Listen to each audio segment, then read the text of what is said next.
This is a true story. In 1634, inside a stone convent in France, the screaming did not stop. It echoed through corridors. It crawled under doors. It shook the chapel walls. Nuns threw themselves onto the floor. Their bodies arched so violently, their spines looked as if they might snap. Their mouths opened wider than prayer should allow. They spat words they claimed were not their own. Some laughed, some hissed, some begged to be restrained. And when men held them down, they pushed back harder. They said a priest was inside them, not touching them, not standing before them, inside them, watching from behind their eyes.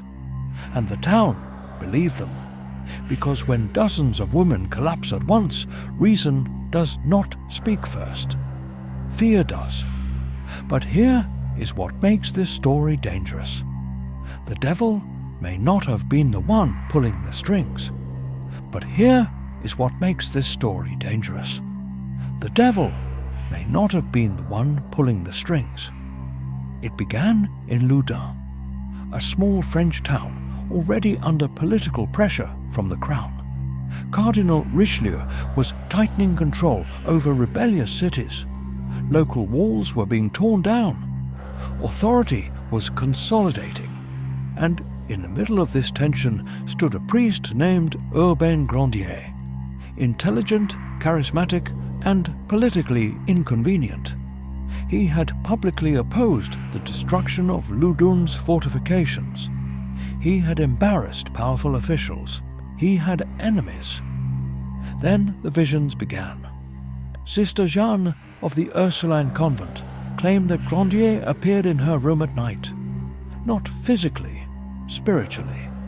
She said he stood at the foot of her bed, watching, tempting, invading her through unseen forces.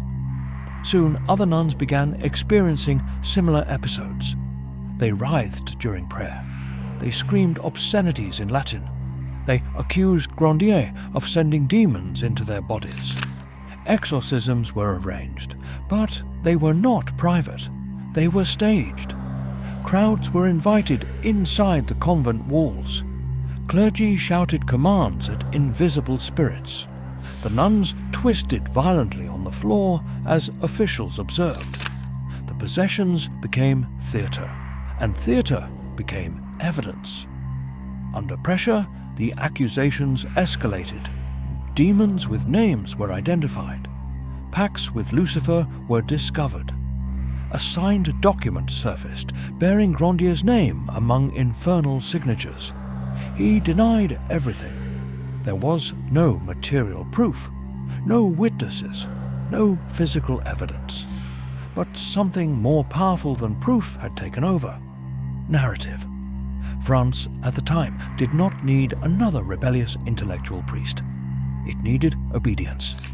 Grandier was arrested. The trial was swift.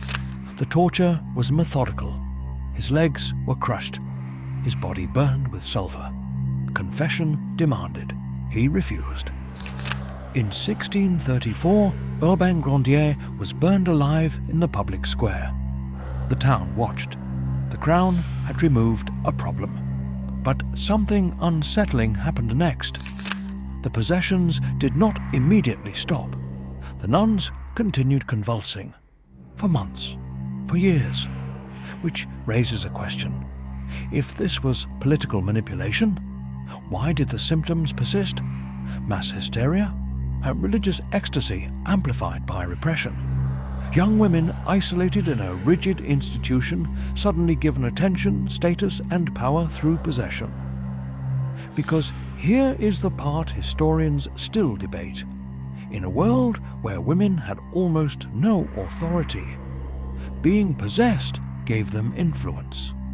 When they screamed, powerful men listened. When they convulsed, bishops arrived. When they accused, governments acted. Possession made them visible. And visibility can be intoxicating.